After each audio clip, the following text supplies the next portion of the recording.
Bienvenidos a Physical Podcast. Hoy soy Matías Sampietro y hoy en el episodio nos acompaña Agustín Balgián, kinesiólogo de River, aparte gran amigo y docente de la casa. Agus es especialista en muchas cosas, pero últimamente se ha dedicado a la evaluación funcional y el tratamiento de pacientes con dolor inguinal.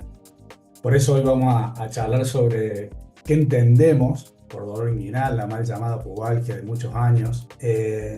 ¿Por qué creemos que es tan temido por los deportistas, en especial aquellos deportistas tan frecuentes en nuestro medio como es el fútbol, el rugby? ¿Y qué tenemos que hacer para darle una etiqueta diagnóstica que nos ordene el tratamiento con una evaluación clara y aplicable?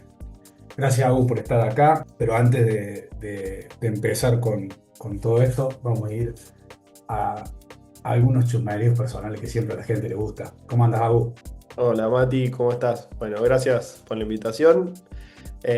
Siempre es un placer la charla con vos. Para mí, como siempre te digo, un referente en el área del deporte y más en el fútbol. Así que estos espacios son muy gratificantes para mí. Agus, contame qué estás haciendo ahora, en qué estás. Sé que estás en muchas cosas, sé que estás a full con nuevos proyectos y viejos proyectos que están cada vez más importantes en tu vida, pero contame un poco cómo venís.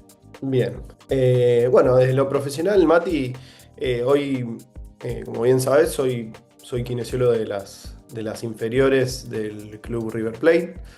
Eh, Cosa que me lleva bastante tiempo de mi semana y bastante cabeza, ¿sí? Para mejorar procesos y tratar de poner un poco la impronta de uno.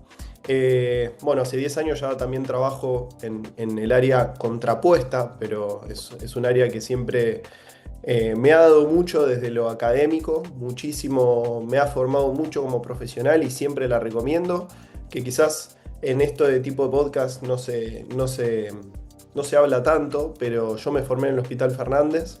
Esa fue mi casa de formación. Y ahí fue cuando me animé o me hicieron animar a dar mi primer charla, a empezar a criticar un artículo de por qué no había que repetir un artículo, sino que analizar, entender y llevarlo a la práctica. Quizás en un ambiente completamente distinto al que estamos hablando o vamos a hablar hoy, pero fue para mí un puntapié en mi carrera profesional. Si bien siempre me rodeé de gente que me ayudó un montón, el hospital fue como que pudo unir todas estas partes. Así que también trabajo en el Hospital Fernández. Y bueno, tenemos desde lo laboral un lindo proyecto ahora con un nuevo consultorio, un centro de entrenamiento para jugadores de fútbol que se llama, voy a tirar el Sí, por Vivo, favor. Elitium, el cual, nada, me encargo junto con un colega de la parte de kinesio y evaluación, sobre todo de rendimiento.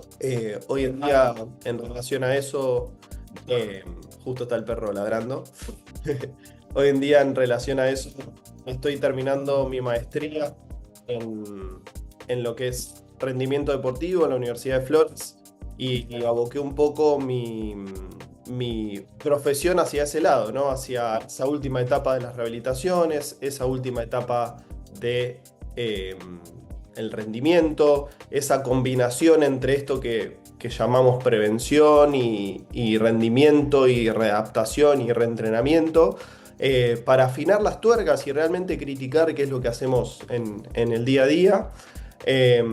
Así que bueno, finalizando también mi maestría de ese lado y obviamente también con cosas más viejas como Kine, que es también una de mis casas, así que nada, con varias cosas, Mati. Siempre muchos frentes abiertos, la verdad Sí, que... Pero bueno, pero es un placer hablar con colegas como vos, con vos especialmente porque sos un amigo, pero al margen de eso también con colegas como vos que se van desarrollando en diferentes ámbitos de manera crítica, en el buen sentido lo digo, digamos, se van desarrollando estando presente en esos ámbitos, ¿no? En el ámbito hospitalario, en el ámbito clínico de consultorio, en el ámbito deportivo profesional, y eso permite ir haciendo una práctica basada en la experiencia, digo yo, en el sentido de que la experiencia va enriqueciendo un crecimiento académico y se van retroalimentando y no es algo, no son burbujas o silos que van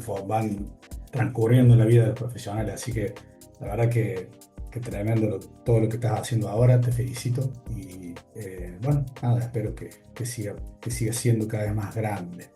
Aparte, bueno, en un momento muy especial de tu vida personal que lo dejaremos para cuando escuches de nuevo este podcast.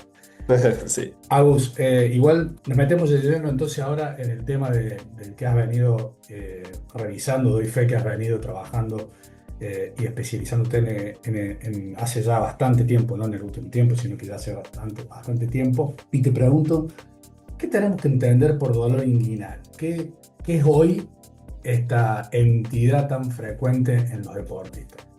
Bien, para mí tiene que ver, o sigue teniendo que ver con esta complejidad, ¿sí?, de los deportistas que refieren dolor en toda la región inguinal. Llámese desde lo que es el pubis, hacia los laterales, hacia la zona superior o también hacia el muslo. Son estos deportistas que empiezan a sentir esos dolores difusos, ¿sí?, que empiezan a saber o entender de que el dolor aparece de cierta manera y se transforma en otra, ¿sí?, y que a lo largo del tiempo, dependiendo el seguimiento o la guía que tengan, ese dolor puede llegar a ser simple y salir de esta complejidad porque realmente se encontró la causa y se fue hacia adelante, o empieza con este proceso tórpido de tratamientos y bola de nieve que uno le dice, o yo le llamo bola de nieve o pimponeo entre distintos profesionales por no encontrar una causa. Si me tenés que preguntar rápido, es una de las patologías por sobreuso más complejas para mí que existen cuando no encontramos la solución, ¿no? Porque el dolor realmente es muy difuso, porque realmente, como lo dice el consenso, hay muchas estructuras implicadas, no solo tendinosas, musculares, articulares, ligamentarias, sino también neurales, ¿sí? Con lo cual hace más complejo a la patología. Sin embargo, una de las cosas que hay que tener a la hora de evaluar y pensar en pacientes con dolor inguinal, para mí es la tranquilidad a la hora de atender, la seguridad, ¿sí?, y el conocimiento para establecer un camino, un algoritmo en la cabeza de uno que le permita ir hacia ciertos lados. ¿Y hoy qué te pasa cuando... Esta es una pregunta que te la hago porque a mí me resuena, ¿no? ¿Qué te pasa a vos hoy cuando viene un paciente que lo ves por primera vez con dolor inguinal y te dice, sí, lo que pasa es que me dijeron que tenía pubalgia alta, pubalgia mixta? ¿Qué es la primera sensación que a veces yo la tengo que contener y después cómo continúas desde ahí? No, la realidad es que antes era como muy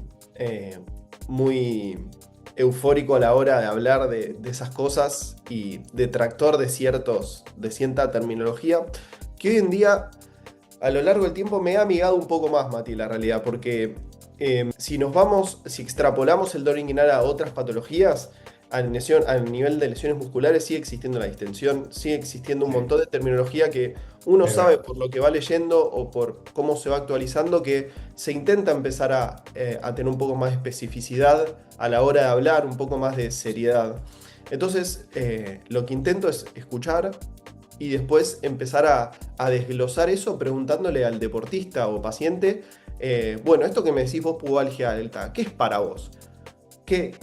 O sea, vos tenés esta pubalgia alta, ¿qué es lo que vos sentís? ¿Qué es para vos esto? Y ahí empiezan con esta falta de claridad en el concepto, y es ahí donde yo puedo quizás empezar a esclarecer un poco. Y ahí es cuando empezás a generar el vínculo con el deportista. Sí, a mí también me pasa que ahí también me doy cuenta y lo hago con una mirada autocrítica, también como lo hemos hecho como profesionales, como parte de nuestro aprendizaje, todos los preconceptos que le metemos a nuestros pacientes, porque en esa pregunta que vos le haces, ¿qué es para vos la pubalgia alta, ¿no? Cuesta, o a mí personalmente me cuesta, que el paciente logre dar su opinión y no caiga en lo que pasa es que tal médico me dijo o tal colega me dijo que era tal cosa. Tienen las definiciones impuestas o que le hemos impuesto durante años. Pero es muy bueno el aporte que das creo que ha sido un poco lo que ha llevado en su momento a este consenso que ayudó a ir organizando y dando luz a esta complejidad. Y dentro de esta complejidad, Agus, ¿cuáles son tus evaluaciones estrella, por decirlo así, para empezar a organizar un poco a este paciente o este diagnóstico? Principalmente, Mati, lo que yo tengo en mi cabeza es como un orden en el cual hago una buena anamnesis. Obviamente le pido disculpas de vuelta que hay gente en el pasillo. No pasa nada.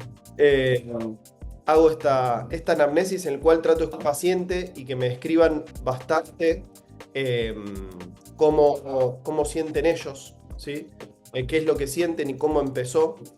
Y obviamente adentrar un poco también los antecedentes, sean clínicos, sean biomecánicos, sean deportivos, ¿sí? Estar un poco en los antecedentes. Con lo cual, lo que yo intento es, después de esa anamnesis, hacer una buena evaluación semiológica, ¿sí? Que nunca hay que perder el foco en el paciente. En cualquier ámbito que nos manejemos, el foco está en el paciente, la semiología y en las limitaciones que tiene la semiología, ¿sí? Nosotros sabemos que cuando hablamos de pacientes con dolor inguinal, la palpación es una de las herramientas que más recomienda la alegrafía, y también sabemos las limitaciones de la palpación en cuanto a todo sentido.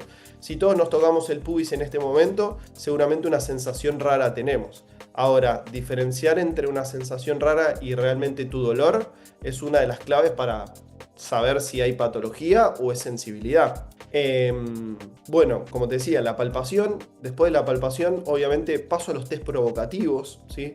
Llámese, hago toda la batería de test. Evalúo la cadera, evalúo con Fadir y Faber, evalúo movilidad, rangos de movimiento, eso después funcionalmente. Evalúo los squeeze test, los evalúo a 45 grados, los evalúo a 0 grados. Hago un testing muscular de los flexores, más aductores, a ver si pasa algo en esa sínfisis púbica, en el movimiento de rotación de los ilíacos. Obviamente que también hago las maniobras para descartar patologías de espalda, ya sea extensión, rotación externa para síndromes facetarios, extensiones repetitivas para dolores más neuropáticos, con lo cual trato de tener una batería bastante amplia de test sin ahogarme en los mismos, para después darle también el espacio a la funcionalidad, ¿no? Que ahí cuando pasamos... Sí. No, perdón. Que ahí es cuando pasamos a esto que te decía de los rangos de movimiento, evolución de la fuerza, calidad de movimiento, etc.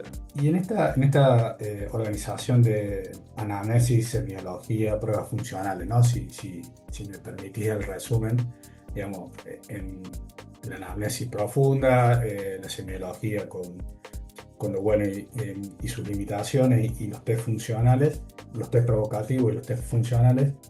Mi pregunta es, aunque no se lo manifiestes al paciente, ¿buscas poner una etiqueta, digamos, decir, bueno, este es un dolor inguinal asociado a los aductores preferentemente, este es un dolor inguinal asociado a la región inguinal preferentemente, o te mantienes abierto todavía?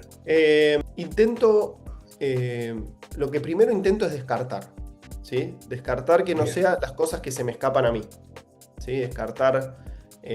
Mi primera evaluación es, más que para confirmar, mi primer pensamiento es para ir descartando, bueno, tiene un dolor asociado a la pared abdominal o en relación a la ingle. Digo, quizás si viene por este lado, yo debería derivarlo para terminar de confirmar. Y después en relación a, obviamente, patologías más serias o patologías lumbares. Y después en relación a lo que es, si trato de poner una etiqueta, trato de poner un orden de prioridades en el sentido... Tiene más dolor en esta zona, pero también tiene en esta zona y también tiene en esta zona, pero prevalece este. Vamos a intentar ir a lo simple, tratar de resolver el más agudo y ver qué va pasando con los demás, ¿sí?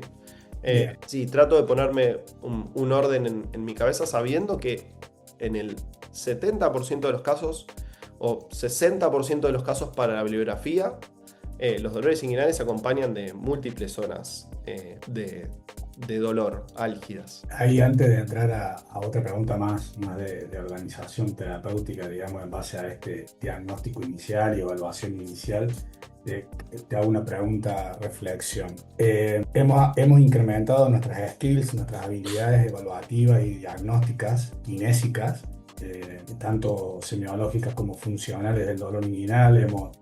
Digamos, el consenso nos ayudó a organizarla, si se quiere, en distintas. Entonces podríamos decir que hemos ampliado el abanico de posibilidades, ¿no? En esto que voy a decir de que el 60% de los pacientes son multicausales en la gran mayoría y no tienen un origen único. Ahora, ¿no sentís que después necesitamos de alguna manera simplificar la carga o el orden de la progresión de la carga en la rehabilitación, que es un poco lo que vino a hacer en aquí, ¿no? Como diciendo, bueno, sí, todo muy bien con todo esto, pero esto se debe a una sobrecarga mecánica por esto y vamos por ahí. La realidad que el concepto de ENDA a mí me cambió un poco la cabeza en dos sentidos. Ahí fue cuando empecé a entender un poco más de análisis de movimiento, porque él se basa un montón en análisis de movimiento.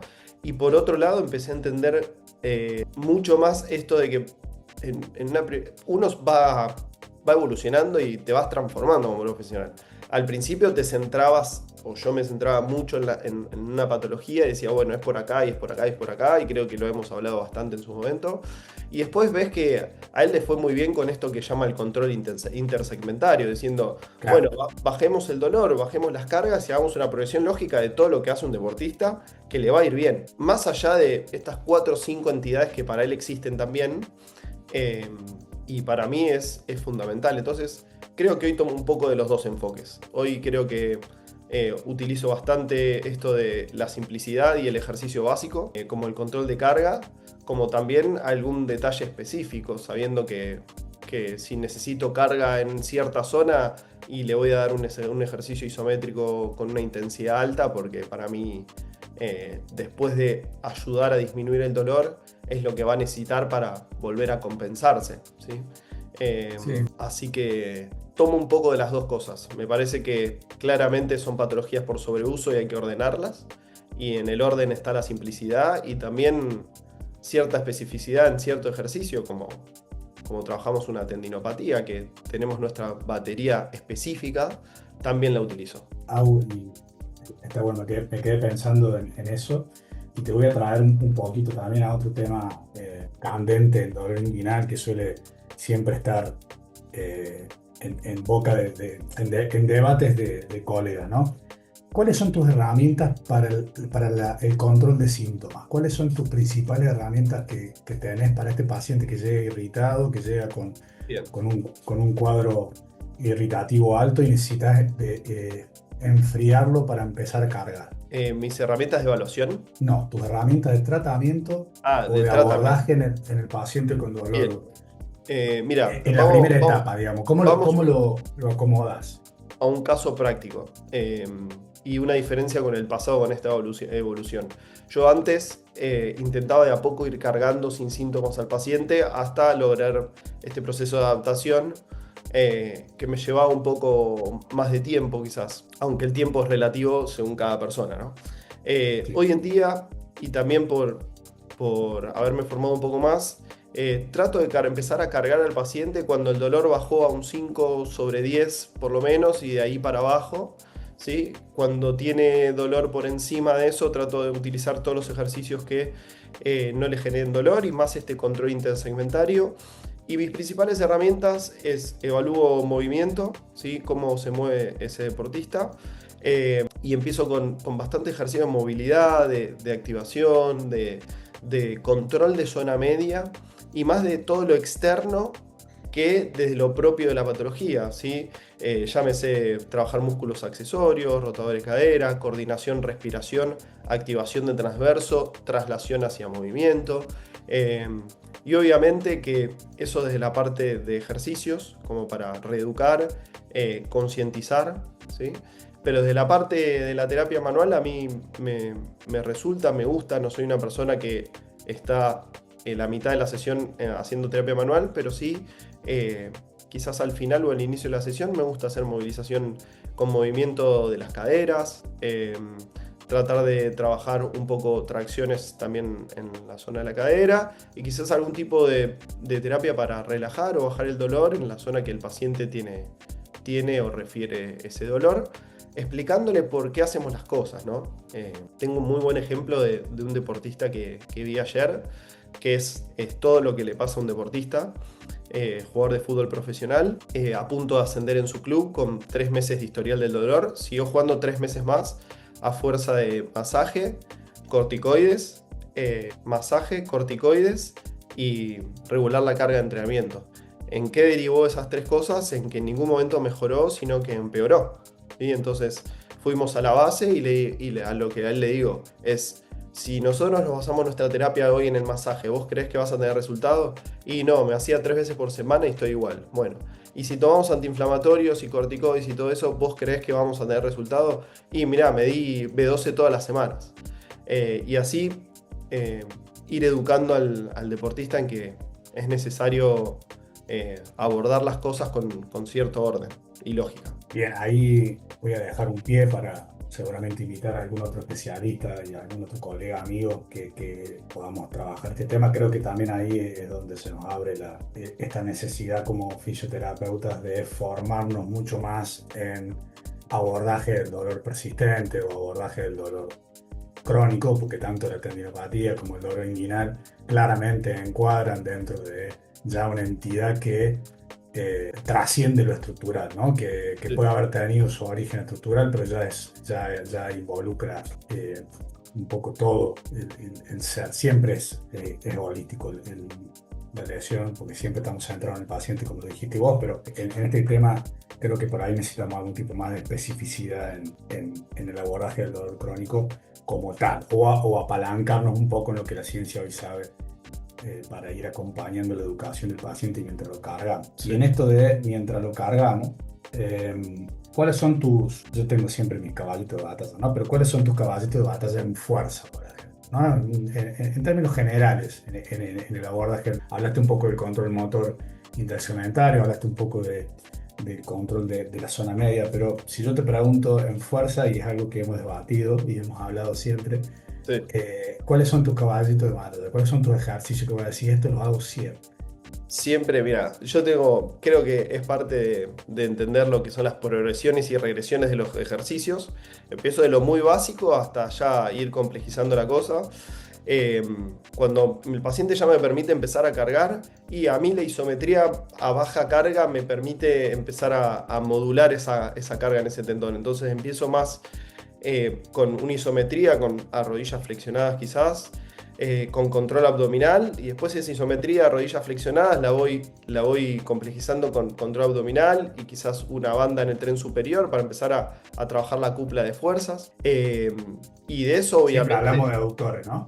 Si hablamos de aductores y este control que... ¿Cómo? Arrancaste con aductores, digo, arrancamos con aductores, sí. te fuiste al debate. Eso en relación a lo que es aductores, pero si me preguntás, trabajo mucho en fuerza. La realidad es voy mucho hacia el control intersegmentario. Una vez que mi deportista hizo mi primera parte de rehabilitación, que es movilidad y activación de músculos accesorios o estabilizadores, rotadores de cadera, el clamshell, ejercicio para mí básico, que parece que es simple, y es simple, pero para mí genera un beneficio tremendo en cuanto a síntomas y en cuanto a confianza, porque es un ejercicio que no genera dolor. Los puentes glúteos bien realizados a una pierna con activación, intención en el glúteo, empujando desde el glúteo y sosteniendo, también me parece que es la base de todo esto. Y después progresarlo a cosas de parado, ¿sí?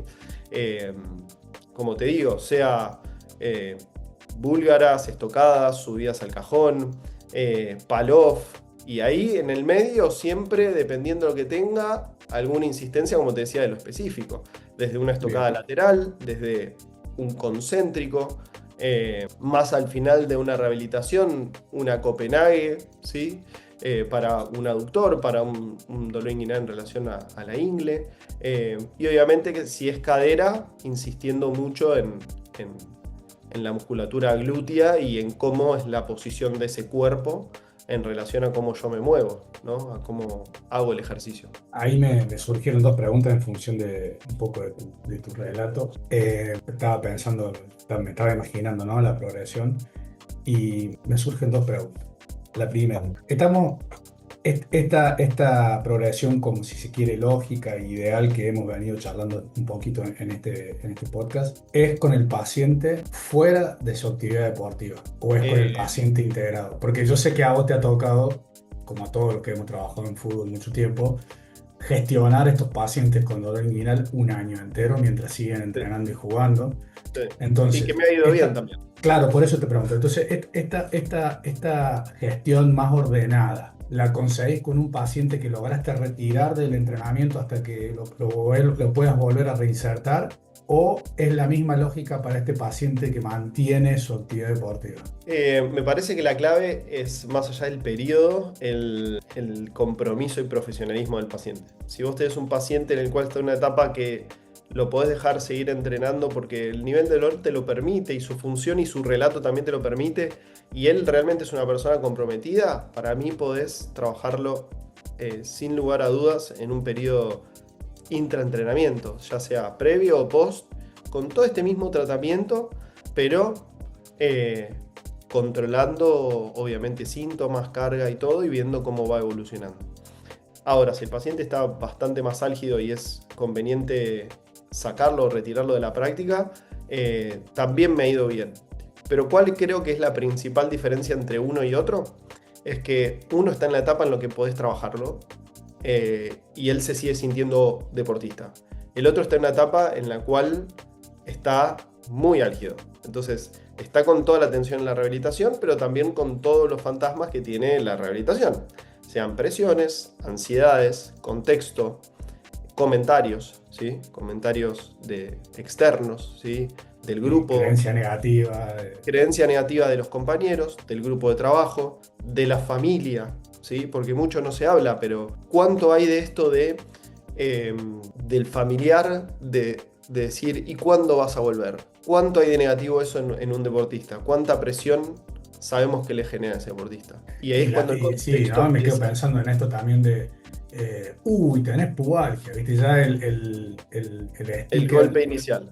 el golpe inicial y el miedo generado en este terror. Yo creo que hoy está mutando un poco, sigue siendo la pubalgia, pero Sí, me parece que también la lesión muscular isquiotibial en los jugadores de fútbol viene siendo como también el gran cuco, ¿no? El gran miedo, sí. que se lo vamos generando nosotros como profesionales, pero también el entorno, como decís vos, el entorno técnico, el staff. ¿Y cómo gestionas esta realidad que el paciente trae, ¿no? a la consulta o al club? Todo esto externo que trae y lo tenés que gestionar vos para acompañarlo hasta que esté de nuevo en condiciones. Yo trato de darle seguridad. Básicamente es, a partir de ahora, le digo, yo sé que a vos te van a decir un montón de cosas, ¿sí? Que no se cura más, que tenés que ir a ver a Pepe, a Juan Carlos, a María, a Roberto, y que cada uno va a tener su herramienta y va a ser mágico. Acá no existe la magia, acá no existe el orden.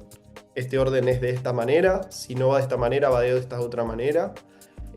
Y si confía realmente en esto, le damos para adelante en el proceso juntos, ¿sí? Eh, y que tiene que entender que la gente misma le va a poner presión, que el contexto le va a poner presión, y que él en ese momento tiene que tener más claridad que nadie en responder seriamente, en hablar de lo que le pasa, en contar el proceso que viene llevando, y que yo creo que muchas veces en nuestra caja de herramientas está gran parte de la solución del deportista, y que si no llega a estar en nuestra caja de herramientas, tenemos que tener la capacidad de decir, bueno, si no está en mi caja de herramientas, ¿quién tiene una herramienta que yo no tengo que puede ayudar a esto? Y ir tratando de acompañar en todo el proceso, ¿no? Como hacerse cargo, Mati. Siempre hablamos de, bueno, si yo tengo una lesión muscular, tengo que sprintear al jugador a tantos metros y que llegue a tal pico de velocidad para asegurarme y jugármela. Bueno, en esto también hay que jugarse y comprometerse con el deportista, me parece. Bien, me quedaría hablando todo el día. Somos cuando nos juntamos y somos a hablar largo, pero antes que se me enojen mis compañeros, que siempre se me enojan, los que llevan a cabo este podcast, Andrés Cravero y Javier Sinari, te pregunto, en esta etapa final, ¿tenés criterios de RTP claros o es más un continuo de respuesta a la carga que vas haciendo con tu paciente? Para mí es un continuo de respuesta a la carga, sin lugar a dudas, pero en mi progresión de salir del consultorio, al mismo tiempo que empezó a bajar el dolor y pude empezar a introducir la carga, empiezan las carreras lineales, como vos decís en este continuo, empiezan las carreras, empiezan las aceleraciones, las desaceleraciones y todo el proceso que conocemos de readaptación, con cambio de dirección, con elemento de juego, sin elemento de juego, con más control, menos control, más incertidumbre, menos incertidumbre.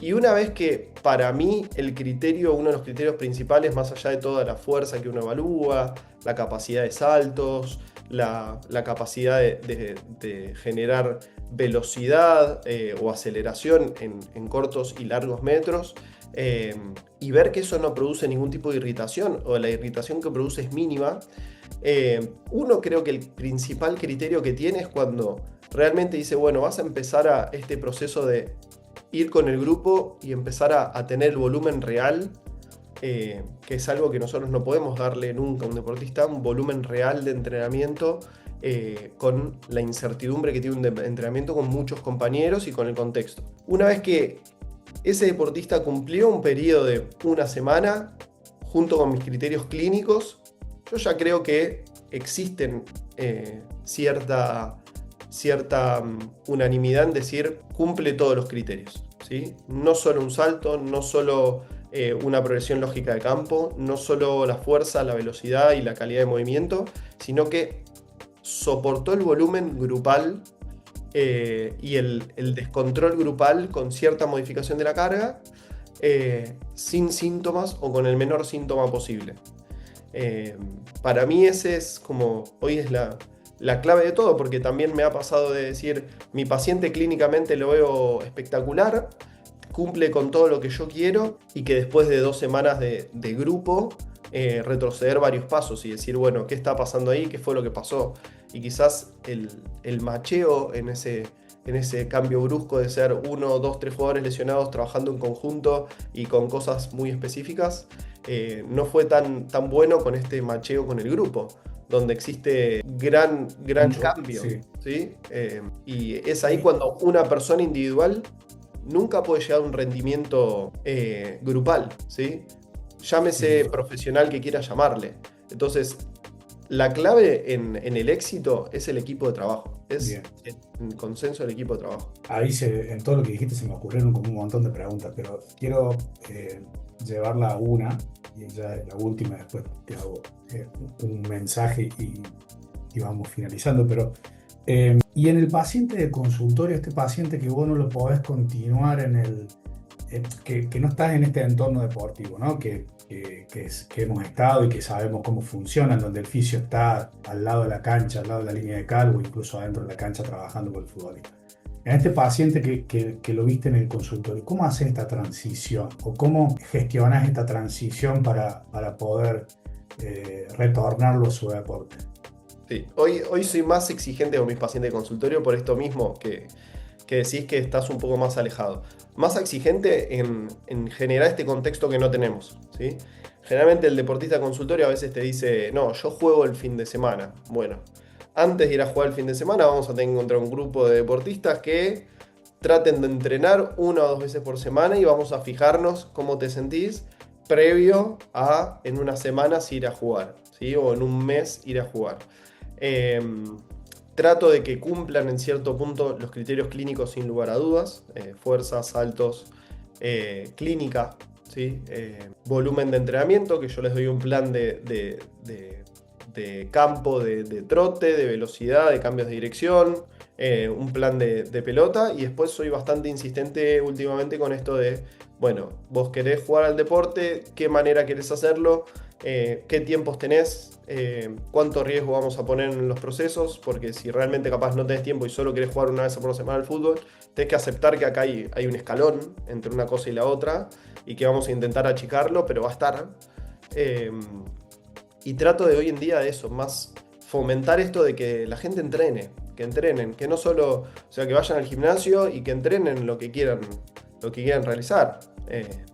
Más si son deportes en conjunto, donde hay mucho, no deportes seguros, sino más deportes con que uno va quizás no solo porque le encanta, sino también a descargarlo de la semana, a verse con los amigos y bueno, hay muchas cosas ahí. Sí, sin duda. Che, Agus, bueno, para cerrar y no quitarte más tiempo, te pido que 3 cosas que para vos son claves le dirías a un colega que recién está arrancando con la profesión y se encuentra con pacientes con dolor inguinal. ¿Qué 3 puntos claves vos decís, bueno, para mí, hoy, después de haber transcurrido todo este tiempo y de haber caminado en la profesión todo este tiempo, creo que aprendí que es lo más importante? Creo que las bases son los cimientos, ¿no? Me parece que del desconocimiento de la pregunta nace el conocimiento. Siempre preguntarse, tener la ambición de ir a leer o preguntarle a un colega referente que los ayude con cierto, no que les resuelva, que los ayude por cierto camino y los ayude a formarse para poder tener más herramientas, ¿sí? Y que todo esto le genere como segundo punto claridad y este conocimiento para transmitirlo al paciente, ya sea tanto en lo hablado como en la evaluación, ¿sí? En el orden de evaluación y en un orden de tratamiento. Y obviamente de conocer, ¿sí? Y tener esto más adelante, quizás experiencia para saber cuándo un deportista está en condiciones de retornar o cuándo un deportista es mejor que siga unos días más en un proceso de rehabilitación, con ciertas lógicas y ciertos contextos, como hablamos, ya sea de consultorio o deportivo, en cualquier ámbito deportivo, como para poder tener éxito en su proceso de rehabilitación. Pero creo que es esto, el preguntarse, el desconocimiento que lo lleva al conocimiento, trasladar eso a la claridad en cuanto a la palabra y la evaluación y los criterios, y obviamente toda esa caja de herramientas de tratamiento con progresión lógica para saber cuándo un deportista puede estar en condiciones y cuándo no. Y siempre obviamente nutrirse de colegas, que entre nosotros podemos claramente ayudarnos. Particularmente nuestro vínculo tiene mucho de esto, de uno preguntarle mucho al otro, más yo a vos que vos a mí, No. pero por una cuestión lógica de conocimientos y experiencia, pero bueno, es parte de cómo uno va guiando y haciendo su camino, ¿no? Creo que nuestros padres nos lo dijeron siempre, nadie nace sabiendo, ¿no? Sin duda, sin duda. Así Creo que cierra perfecto este capítulo, este episodio de nuestro Physical Podcast, que disfruté muchísimo, que aprendí mucho también y que disfruté muchísimo y que para mí es una alegría y un orgullo compartir siempre momentos con vos, Agus. Gracias por aceptar la invitación, por ser parte también del experto en rehabilitación, readaptación y entrenamiento de equipo Physical y por ser parte de nuestra familia. Y seguramente te vamos a estar invitando a nuevos episodios de estos Physical Podcast. Bueno, Mati, muchas gracias a todo el equipo, a Javi, a todos los que están detrás de Equipo Physical, principalmente a vos, a darle para adelante siempre con la formación y con toda esta ola de herramientas nuevas para llegar a la gente, para llegar a los profesionales y acercarnos todos un poco más. Así que gracias, Mati. Gracias a vos, Agus. Nos vemos en la próxima. Un abrazo grande.